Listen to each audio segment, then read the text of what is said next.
Mr. O'Kelly's role grew and grew in ways that, to me, highlight how Mr. Kachinsky was not interested in what Brendan had to say. He was only interested in getting Brendan to plead guilty so Brendan could be an asset for the prosecution against his uncle. At some point, you went out and started to gather evidence, right? Yes. Okay. Let's go to exhibit number 64. And is that an email that you sent to Len Kachinsky? Yes, it is. April 27th? That's correct. All right. Go to the paragraph where it says, I am not concerned. I am not concerned with finding connecting evidence, placing Brendan inside the crime scene, as Brendan will be state's primary witness. This will only serve to bolster the prosecution. Brendan's truthful testimony may be the breakthrough that will put their case more firmly on all fours. So your goal is not only to get Brendan to confess, but to also go out and gather evidence to help the state in its prosecution. Correct? That is correct. Even if that evidence tends to inculpate Brendan. Yes, that's correct. Okay.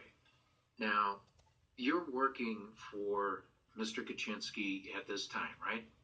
Yes, I am. And you're also working for Brendan Dassey at this time, correct?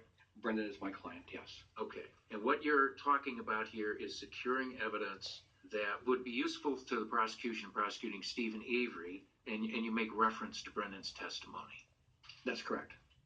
This kind of cooperation between a defense investigator and the prosecution is unheard of.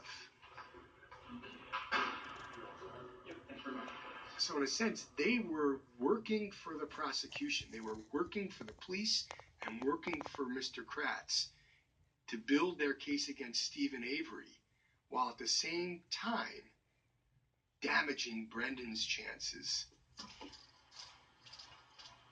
And it all came to a head on Friday night, May 12th. Len and O'Kelly decide that they want to visit Brendan as soon as the court rules on his motion to suppress. If Brendan loses his motion to suppress, the confession is coming into evidence, and the case against Brendan is going to be much harder to beat. In the scope of the case, that's one of the most important decisions, and they knew that Brendan would be at his lowest point when he learned that that confession was coming in.